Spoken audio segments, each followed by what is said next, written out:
Trump touts thriving steel industry, but other sectors saw bigger gains. President Donald Trump touted the success of his trade and economic policies in remarks to reporters in the White House Rose Garden on Friday while praising. Trump singled out the steel industry as a miracle, saying the sector was now thriving despite being practically out of business when I came into office as president. However, recent industry data does not appear to back that claim. Shares in U.S. Steel have fallen by more than 60% since their high last year, and that could eventually reach a low in the single digits. I don't think it's valid to say that it's come roaring back. It hasn't. It's stopped falling, said Jacob Kierkegaard, senior fellow at the Peterson Institute for International Economics. Profitability has increased, but this hasn't meant that tens of thousands of American steel workers suddenly have a job. Over the course of the Trump presidency, you're looking at an increase of about 4,000 jobs. For an industry that has somewhere between 80,000 and 140,000 employees. It is positive, but at the great expense of other sectors. The monthly jobs report, prepared by the Bureau of Labor Statistics, did show gains in the healthcare sector, which added 50,000 jobs last month and 346,000 for the year. Manufacturing is also expanding, adding 32,000 jobs in December, the bulk of which, 19,000 jobs, was in durable goods production.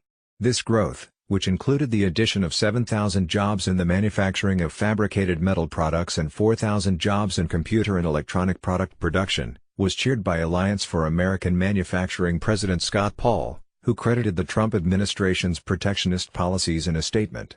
With 32,000 new jobs last month, tough action against trade cheats is helping create new jobs for American workers, he said. But bellwether American businesses from Apple to for falling sales and lost jobs, and the Institute for Supply Management's most recent manufacturing index, while still expansionary at 54.1, figures of 50 and higher indicate expansion, fell by 5.2 points, the largest month-to-month drop since the financial crisis. Economists warned that the manufacturing sector's gains could be vulnerable if the current trade negotiations with China fall apart, and tariffs on steel and aluminum are raised or trade sanctions are expanded to include a much broader array of Chinese goods, including many consumer goods. It may be disguised right now because we have such high employment levels, said Nicholas Lardy, a senior fellow at Peterson Institute for International Economics, adding that workers and job seekers could start feeling the effects of a trade war within a few quarters if input costs were to spike, or higher prices on retail goods prompted a slowdown in consumer spending. This is critical because the currently robust level of consumer spending is key to the expansion of two other labor market sectors that expanded in December, retail and leisure and hospitality.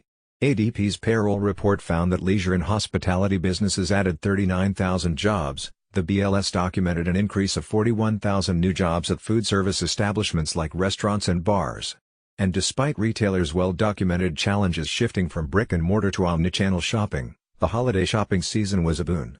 Stores, particularly general merchandise stores and car dealerships, added a total of 24,000 jobs last month, BLS data found. The problem with some of these is they can become self-fulfilling. If they extend for a long period of time, they can start to hurt soft sentiment survey data and eventually that spills into hard data, said Darryl Cronk, president of the Wells Fargo Investment Institute. Martha C. White is an NBC News contributor who writes about business, finance, and the economy.